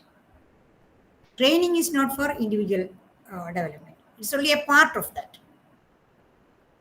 Like that, for training, specific objectives are there. But for education, it's not specific, but general objectives are there. It includes specific objectives also. So all the specialities and the peculiarities or characteristics of training comes under education. But all the characteristics of education is not there in training. It is only a part of it. So it is a system-centered. Means it is for a particular objective of a system, of a person, of an organization, like that. But education is individual-centered. It is student-centered for the wholehearted or the all-round development of the student. And training takes place in a short span of period. But education is it is taking place in a long duration, sometimes lifelong. No training is lifelong training. There is no lifelong training. But education is lifelong. In a broad sense, if we are telling that if a person is formally, non-formally, or informally, nothing, if we are not at all conscious about all this formal, non-formal, informal, even though he is becoming educated, because yesterday I told you that all the learning experience is pedagogy, like that. All the experience we are acquiring is an education. All the experiences we are getting, we are facing across is an education. If we are keen and thorough in that experience, definitely that will impact our education outputs. Otherwise, we are not aware of the things going across our way. We are simply moving ahead. So the concept of education is very big. Training is not like that. But in adult education, both are there. Training is also there. At the same time, the broad field education is also there. Then, the title we were telling about the teaching methods and techniques of adult education. Now, that components of teaching techniques of training and teaching techniques of the whole education has to be considered in adult education, as it possesses both. Different teaching methods are nowadays. If generally we are telling online, sorry, it is online only, it's not one online. Online. I think no need to tell what is online education. Education imparted through online techniques. This is also like that. Now we are also going through an online education. One-to-one means one person is sitting and teaching another person, the face-to-face mode. But you don't think that it is a classroom, normal classroom situation. It is one-to-many. If one person is sitting and teaching another person, or giving training to another person, that is one-to-one. But in generally acceptable methods, in general feature education, we are imparting one-to-many. In normal classroom situations, if teacher comes and teaching, it is one-to-many. Again, many-to-many, that is also there, isn't it? When we are thinking about the devices, we will understand what is many-to-many and all this. In online teaching methods, the devices arranged are online databases, online publications, etc. Online software application. We are using Google Meet platform, and the software of the Google Meet platform is utilized. Online interest groups are also, that is also devices. Online interest group means not only the study groups, but the software preparation and the technical people, it means. Online interviews we are utilizing for. Online interest groups are there to teach. Then online interview groups are there. All these are examples and devices we are utilizing for online education. So, what all online techniques are utilized nowadays, especially during this pandemic period, to overcome the difficulties of the education system, education barriers? A lot of innovations have been happened in the field of education.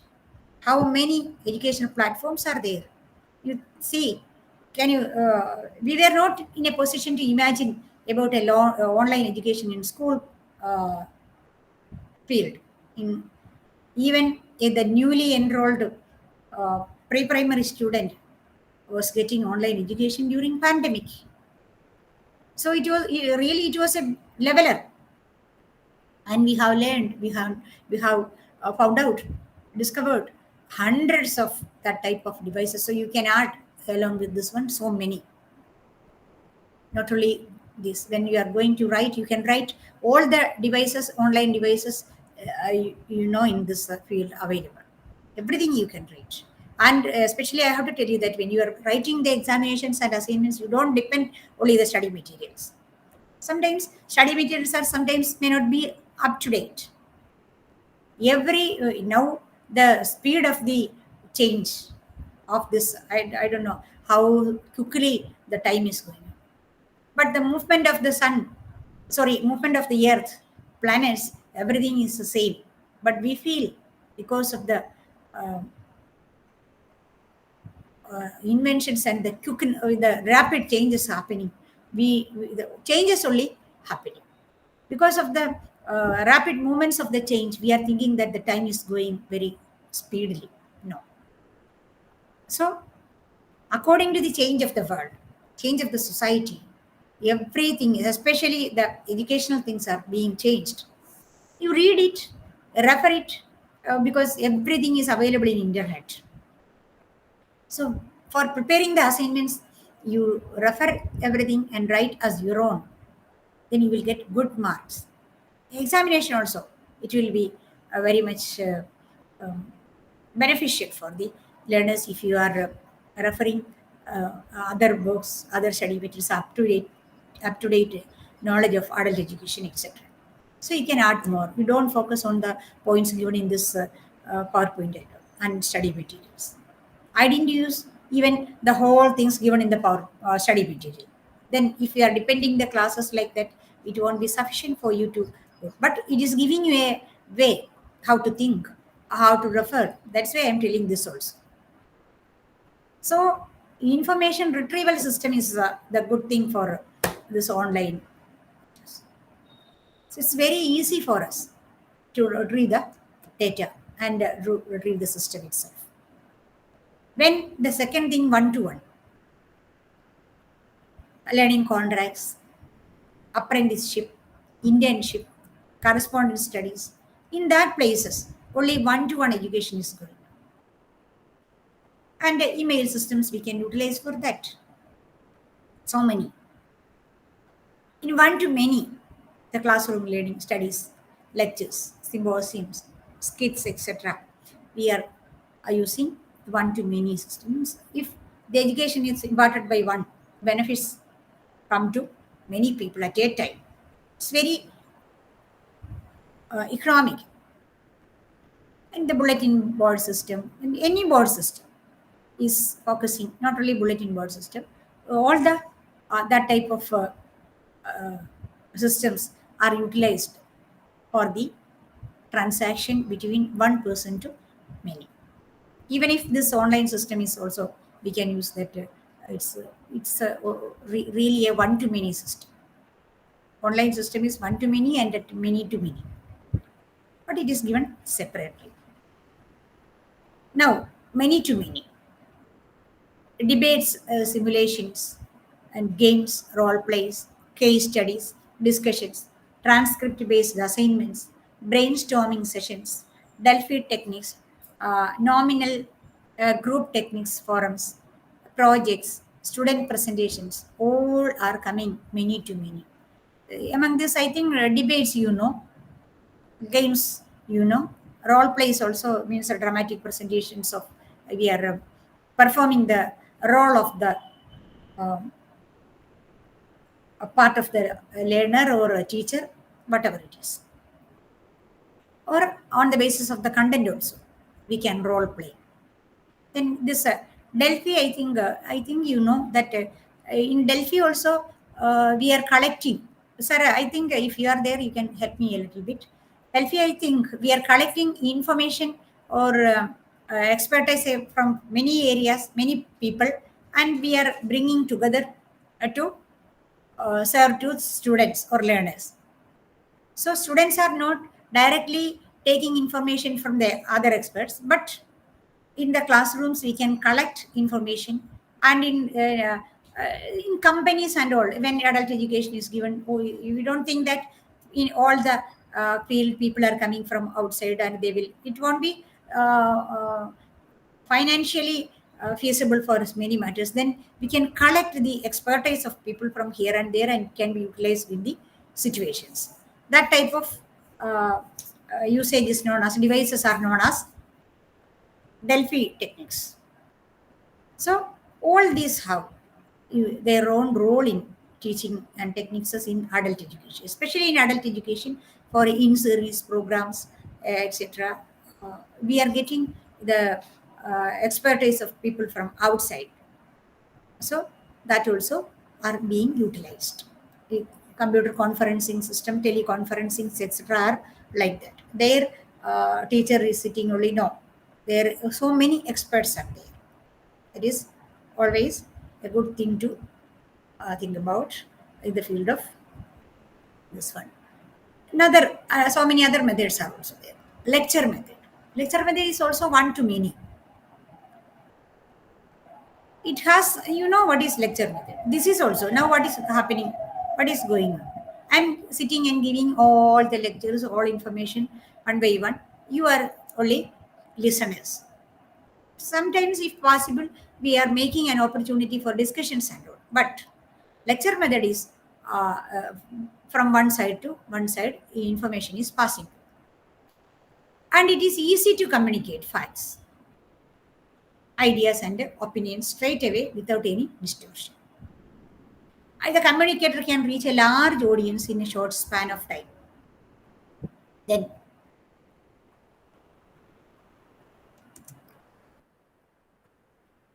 there is no difficulty in making arrangements in general, nor in the preparation of necessary of the part of the listeners. Very easily we can arrange lecture classes. Only some basic facilities are needed.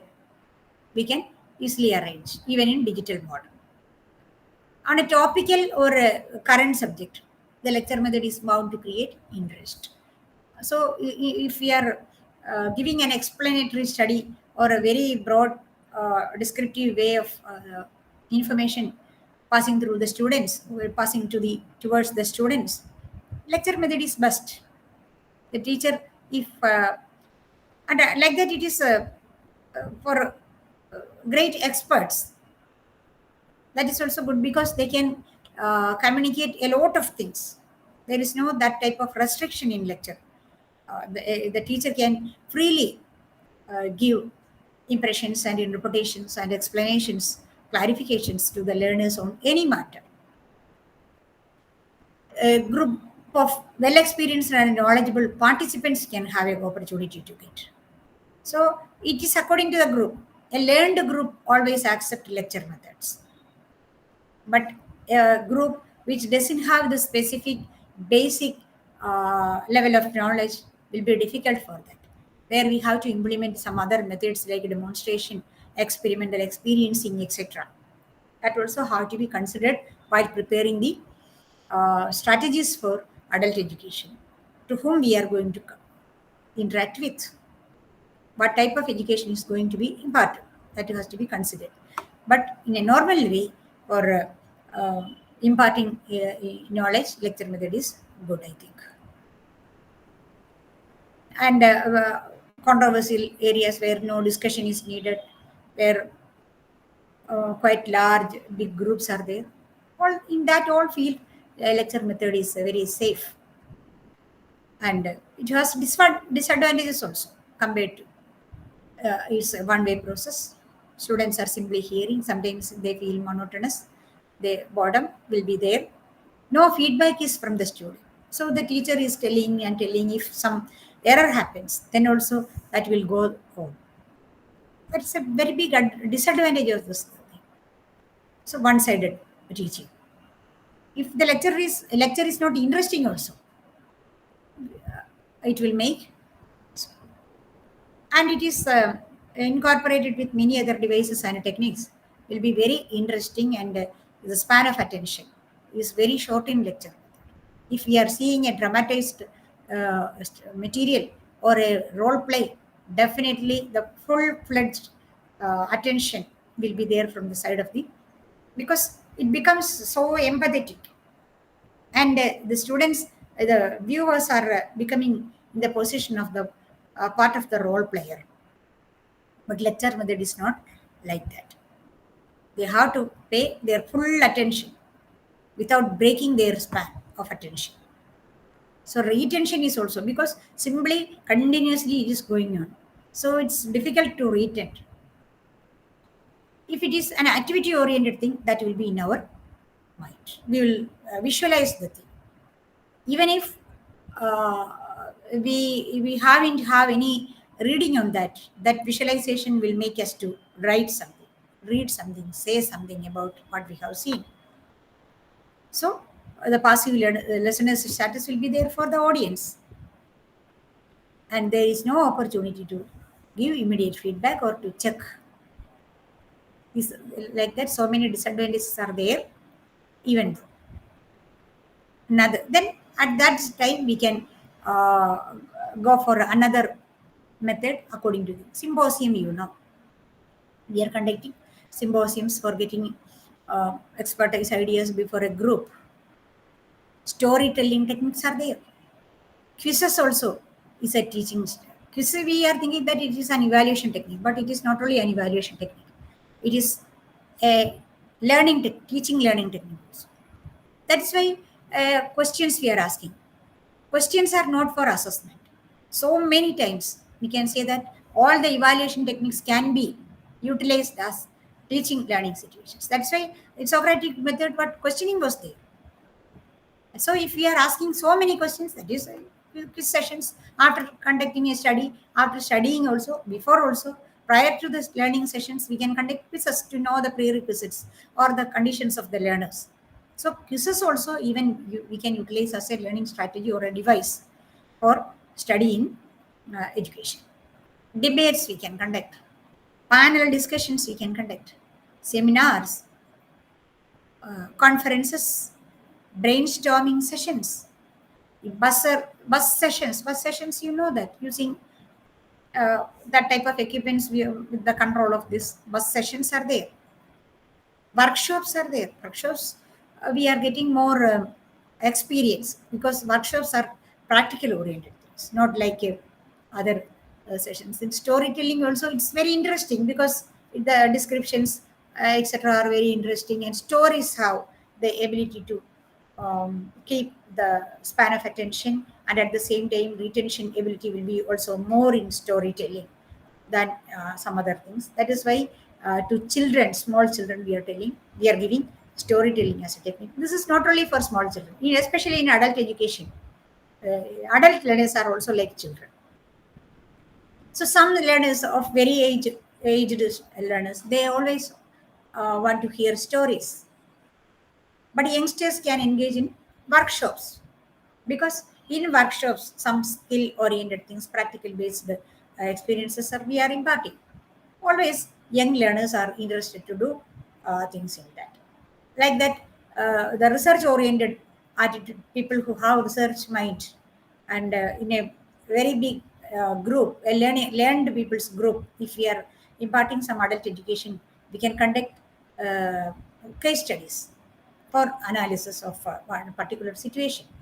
Case studies can be conducted. Case studies can be performed as a learning strategy, because to study a particular case, the the student is going and studying it, that itself is a technique for studying thoroughly. So case studies are also considered as a higher order adult education strategy device. Then problem method. Problem method is issue-based learning. That is what the philosophy behind that. Problem-based methods. So specifically, we are taking some particular problems aroused in a community or felt by the particular societies, and we are taking it, and that problem only we are considering for learning purposes, and we will solve the problem there itself. That's also the part of adult education. Team teaching is also there. There, a group of teachers will be there, a team of teachers will be there. Each part, one by one, they will continuously go through. Some people are demonstrating it, some may be lecturing, some may be doing some experiments, and some may be taking one part, the other part, like that. So anyway, we can group the activities, we can divide the activities for the members of the team. And programmed learning. Programmed learning is a little bit different. It's a learning strategy. Yesterday we were going through the behavioristic pattern of learning, behavioristic philosophy of education. Behavioristic philosophy of education is the origin which give programmed learning strategies. Where in the programmed learning, especially in adult education, this is a very good technique. If we are giving some coaching, training, etc. for a group. Nowadays, I think the latest, the 14th 5-year plan, the latest strategy adopted for women empowerment and learning is programmed learning. Some coaching centers we are operating in at Panchayat level. I think it's all over India. That program is taking place as the part of the 14th 5-year plan. Is because it's need based. Nowadays, immediately after completing the 12th standard, nobody is thinking of going for one directly to a bachelor degree or some other courses. They are for coaching. They are joining for coaching centers, joining in coaching centers for some specific skill coaching. Skill means if for medical entrance tests and engineering tests, and a lot of disciplines are there, areas of studies are there. So coaching is also needed because they have to qualify the prescribed tests, the broad field study of their school education and the curriculum based study they have got at the time of their school education may not be sufficient, or it should not be sufficient for attaining good scores or achievement in these type of competitive examinations. So specifically, they are coming. What will happen in a society when we are studying a community? What will happen if this type of coachings are not given from the part of the government to the public? The people who have wealthy people only survive. Sometimes in a below average family, there won't be economic facilities for sending their child, girl or son, for a coaching center. Their governmental involvement is needed. So many coaching centers are nowadays going to be started at Panchayat level development programs for adult education, through adult education. And so because the learners are also adult learners, the supplementary learning facilities we are giving, it is not school going. So we will start coaching centers. There this programmed learning is a better strategy for, because the coaching materials, study materials for the coaching will be available. And do you know what is the strategy of coaching centers to attain good marks? Continuous testing is the thing. So every week, sometimes every day, they may have tests. So writing, and correcting, this is the only method in coaching center. Yesterday also we were telling that law of exercise and law of effect, trial and error, etc. We were discussing yesterday in the platform of coaching, tutoring, etc. So if the programmed learning, what is programmed learning?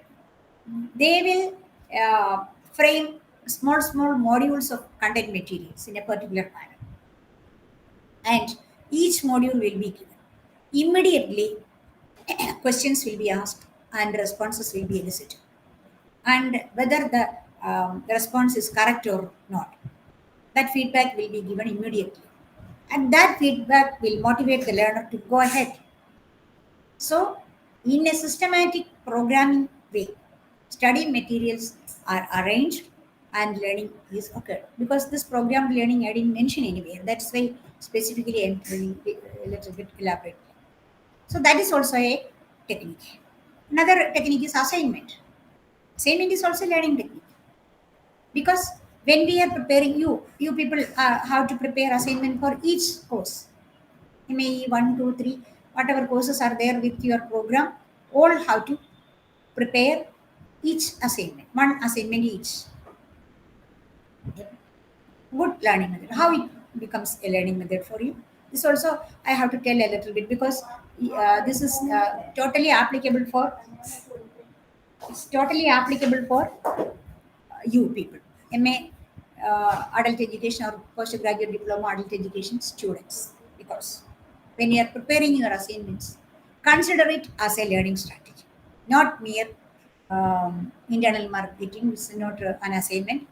Because if you are being trained by preparing in the art mode of writing and writing answer to the questions in a standard manner, definitely it will give you opportunity to write well in the examination. So you can achieve more. So consider your assignment preparation as a training for. Otherwise, if you imagine, if you are nowadays now also, if people are not able, they are engaged with some other things. They won't be able to attend the counseling sessions also. Then how will you study? How will you thoroughly study the study materials, and how will you be an expert in the field of adult education? For that, do one thing, go through each and every question and find the answers of your questions given in the assignment well, and then prepare the assignments in a very brief manner, means comprehensive manner. Then that will be a training for you to prepare, and it will also give you an opportunity to go through the study materials well, seriously, consciously. So, assignment is also a teaching learning technique. It's a device for you. And committee methods. Committees are also there. You know that in Panchayat executives, always committees are there to sensitize them, to sensitize the members of the Panchayat or the other representatives of the rulers. Committees are there because what all new initiatives are coming as policies from the part of the government or the governance part has to be implemented through committees. So that discussion, that healthy discussions, implementations are disseminated among the participants. And committee method is also, and they are becoming educated. Even though a fresh panchayat member, he is not at all, sometimes may not be um, aware of the matters, but through several committees, they will be educated to implement the activities and their assignments in the field. Like that, in our formal courses, also field trips are there. You know, field trips are there. Field trips give you hands-on experience, direct experience. You are going there. You are seeing the uh, matters from the particular field directly. You are not taking any secondary information from anybody. Like that, projects are also giving hands-on experience. If an MA adult education student is engaged with your project, it's a very important thing to tell you. You have to identify a topic while doing the project from the field of adult education as a relevant, how to implement an adult education program in your community, or a study on the gaps in the field of your society. in women empowerment. Simply, I am telling that. What is the gap for imparting women empowerment? At that time, this power tracking and everything has to be done. So, like that. 1 second. Sorry.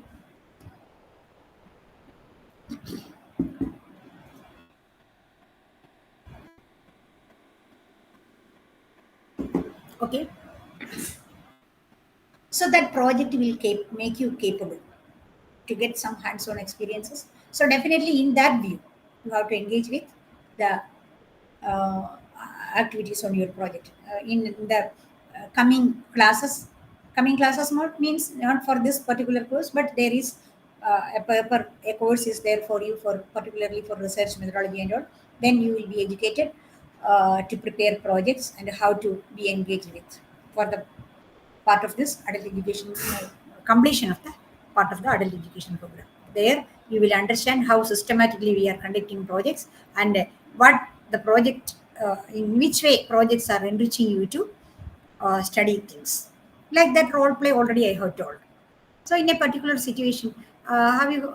I think in Kerala, Shastra Sahitya Parishad, uh, very initiative they are taking in several fields to in street dramas they are having, because if a recent any social issue is coming, a drama will be created for this particular one, and the students or the participants or the adult learners becoming the part of that, and adults learners taking their role to play that portion, that is very much beneficial for them to be learned.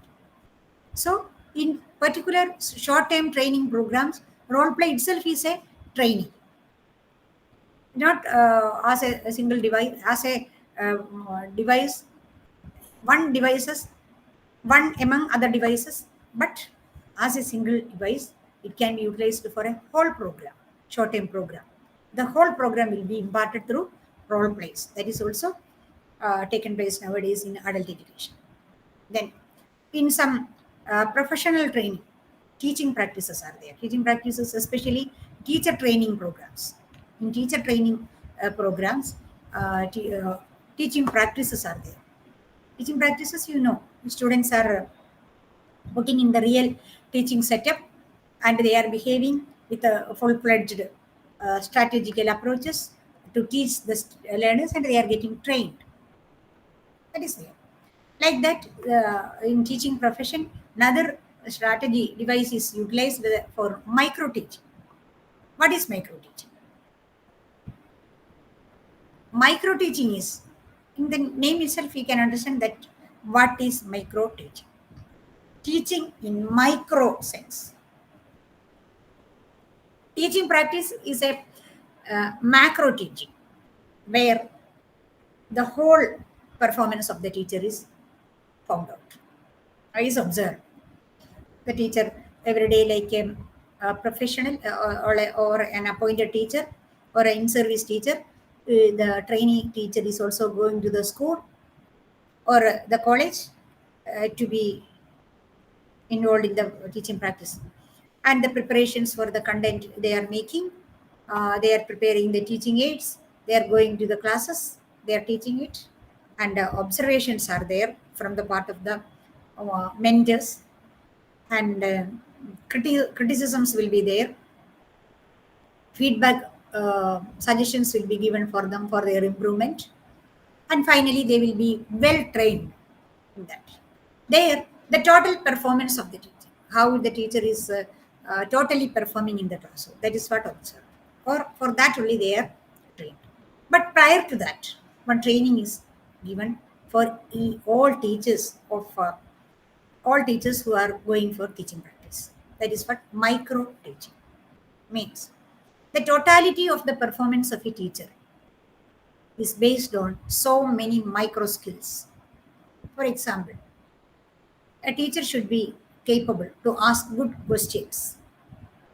So, probing question is a skill. Questioning skill is a particular skill. Without teaching, without explaining anything, only through questioning, we can teach something. We can make the students to think of it. They will answer. And we can lead that questioning answering technique throughout to teach something. For that particular kind of questioning skill is needed. For explanation, skill of explanation is there. How to explain one point? Simply we can say so many matters. But if we are taking a point, how this point will grow up in a beautiful manner, and the students will enthusiastically, they will listen for that. And the development of the concept will be in that way. So skill of explanation is a micro skill for teachers. Skill of drawing, if a teacher who is teaching biology, means botany or zoology, should have a skill of drawing diagrams. How they can explain the functioning of an organ. They will draw it on the board, they will mark it, they will label it, and by the drawing and labeling itself, the students will feel the action of that particular organ. How the aromas are to be given, how coloring, shading has to be given, where to stand. That itself is a skill. Using blackboard is a skill. Where to stand to write on the blackboard, how to hold the chalk, how to utilize a pointer to show the thing, how to utilize a projector, how to prepare PPTs. Nowadays, the skills are added because PowerPoint presentations are one of the skills. How a PowerPoint presentation is giving meaningfully, some diagrams are needed. So if we are making some diagrams, there is no need to explain about it. All this comes under the skill, micro teaching skill. You understand?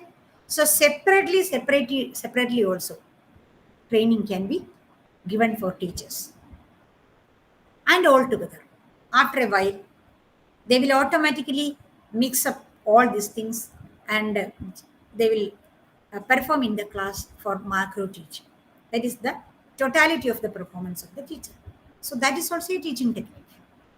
Several places this type of techniques are utilized. Micro skills are trained in factories, in some other companies. Everywhere micro skills are being trained. So for the in a car company, if new innovative technologies are given, they are not together giving a particular skills for the production of a car or the manufacturing of a car. It's giving separately. So artistically, how to make it, designing how to do, how innovations have to be incorporated with it, how marketing can be done. Marketing techniques are also being trained as adult education. So micro level teaching, it doesn't mean this one only, this teacher education only, but micro level teaching skills and training is a very big matter of concern in adult education. And real life methods, because we are becoming the part of that. When you are going for an internship, if imagine, suppose an internship is there for your study, for our MAPC students, MA psychology students have internship. What is the aim of that? They are getting involved in a community, in a real life situation. They are being there for some time, isn't it? And they are taking part, their role, the whole role of that profession, step by step. And for several days, they are getting several experiences. Totally, after completion of that internship, they will be able to perform well as a professional. So these placements, on the job trainings, vocational training, students have OJTs, on the job trainings. In vocational higher secondary educations, commerce students, banking, and agricultural students, and hospitality management, like that. All the students, fisheries, whatever specializations they are taking, they are putting for OJTs. That is the formal education system. Like that in adult education system, the same strategy is used for giving particular training. All these are real-time, real-life methods of training and devices of teaching, we can say. So this is also a very important part to discuss with you. And in adult education, all these devices, mechanisms, strategies are utilized. So when you are going to prepare the curriculum, we have started from there. Once again we have to go back. You are thinking how to develop a curriculum. What is the role of these teaching things at the implementation stage or at the preparation stage? Do you think about it? Both. Strategies have to be considered at the developmental stage and at the implementation stage. Why? If we are writing a particular topic, a content, how it has to be transacted, that also to be decided by the developer. Otherwise, that strategical approach cannot be implemented like that. If a particular area of content it is suitable for a role play, that has to be come to the mind of your developer. And in the handbook or in the this end of the content area, you may write in which way this has to be transacted effectively. We are giving training to the adult education trainers. At that time, how this has to be implemented in the mode of a role play, that is given. So that material, for example, if we are preparing a film, films are also one strategy. Documentaries we are preparing for adult education, and for a big mass we are showing it. In that, the educator's mind is there. Whether this form of script is suitable to play a role. So films and dramas and role plays, all that type of forms have their own different types of scripts. So our content sometimes may be scripts. We have to prepare our contents in the form of scripts. So what type of discussion? Sometimes I like some interview. If we are conducting an interview, the content has to be prepared in the form of an interview schedule. So the organizer or the trainer will sit and he will ask that questions framed in the material. Then only the intended objective can be achieved. If the method is storytelling, it should be written in the form of a story. Otherwise, how will you tell story? If it is a workshop, the content has to be prepared in the form of step-by-step procedures for the workshop. First day, first step, what to do, like that. If we are implementing a case study, it is in the form of a research study. So, title has to be prepared like that. The processing of the content has to be done for that. Visiting a place or visiting a particular case of a person, or what questionnaire has to be utilized to interview that person, or which checklist has to be given for getting data from that person or that system, like that. So if team teaching is there, each content has to be prepared in such a way to utilize ways. If the content is not like that, how the teachers can prepare for it? So the script content is in the form of a script. That is the relationship between the content, the script, and with the devices we are using. This also has to be put in your mind. I have to tell you that in the last block of this course, block 3 is having 9 to 15, then 9, 10, 11, 12, 13, 14, and 15. That 6 units are there. So 3 more units are there. I will go through that 3 more units in the next class. Tomorrow also we have class 1 session, and in that session I'll finish that 3 modules, and I think somewhere I have seen some points missed. That also I'll bring and coordinate together to give you a clear-cut picture of the whole thing. And one thing you have to listen when you are going through this session, I didn't miss any of that content area. I have gone through the whole part of the. It's actually not available in counseling sessions. In counseling sessions, we are giving needed points, needed explanations, needed communication to the learners. But in this online, students are not asking any questions. If you are not asking any question, how can I give you the needed thing? But somehow, in any way, I was thinking that I'm thinking, and I'm sure that I was covering all the area. So if you are going through uh, again and again this study materials, that will be helpful for you to cover the total area, and you can read some other books referred in this study material also, and study material also prepared in a very simple manner. I think there is no that much difficult areas in this particular topic and content. And this paper is very easy for you, being the first unit of this first block of this course. I think in a philosophical way, simple matters have been included in the first course, and you can easily. But you have to remember the historical aspects, the points, years, the institutions located in the adult education area, etc.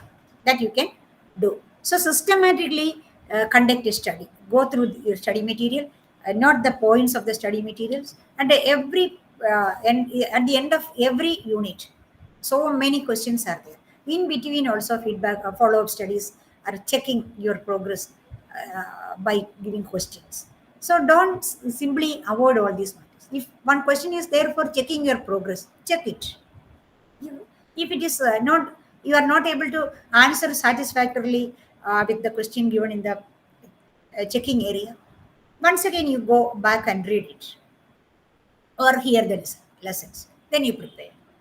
This way, your traveling, your journey through adult education should be, if you are going through, it will be very fruitful, and best wishes for all learners for your continuous study. And we will meet again in the next session, and you can, if you are available there, you can ask questions and for more clarification, and we will try to discuss all the matters. That's all. Thank you very much once again, and we will meet tomorrow. Okay. Okay, ma'am. Thank you for that very elaborate session. Especially the last slide was very interesting and very informative, because lots and lots of information was contained in a single slide. And each point that you mentioned in that slide is of great significance, not only to adult educationists, but also I think across the spectrum, starting from B.Ed on to M.Ed, on to even up to PhD level. So basically, if you look at the research areas those are coming in education, it is one or the other elaboration of one or other of these points only. And therefore, the last slide especially was very important, I feel, from the perspective of education and discipline aspects.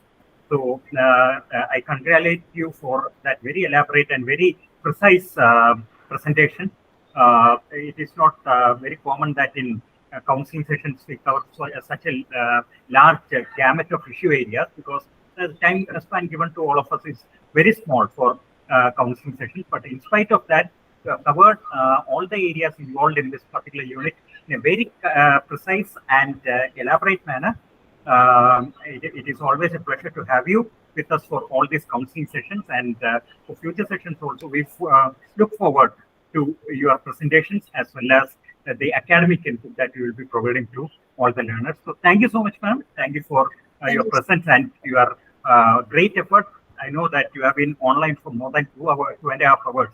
It's a mammoth effort, because talking for 2.5 hours is no mean effort. And therefore, I thank you for that. And I thank you for all the wonderful inputs that you have been giving to our learners. As usual, we will definitely upload this video onto our YouTube channel. Anyone who wishes to visit the YouTube channel and see these videos are welcome to do so. So thank you all. Thank you, ma'am. And thank you. And we look forward to the future sessions as well. Thank you very much, sir, for your all support. And I'm so happy that you are always sitting and hearing everything. That is also a very good thing. Even if you are so busy with your day-to-day administrative and other academic activities, and simultaneously many sessions are going on, you are so busy. But even though you are giving that care to especially for me being a colleague, you are giving that care and you are giving supports by explanations, additional points, etc. That is also very much beneficial for our students. So it twin benefit, I think. They are hearing my talks and your points also, your explanations, your critical Yeah. questions, etc. It's very beneficial for that. I'm so happy that method, and this has to be. So this way, I think if regional centers are giving counseling sessions to students other than that of our normal procedures of counseling sessions, this discussions and talks will be give some divergent thinking to our learners. That is also good. So thank you very much for that also, sir. And Thank you, ma'am. And it's my pleasure and our pleasure to have you with us. And definitely, I'm also learning a lot from all these sessions. And definitely that enriches my understanding of all issue areas, including the education aspects. So it is a great benefit for me personally as well. So thank you, ma'am. We look forward to your future sessions as well. Okay. Thank you. Thank you. Thank you. Thank you, ma'am. Thank you so much. Let's now stop the recording.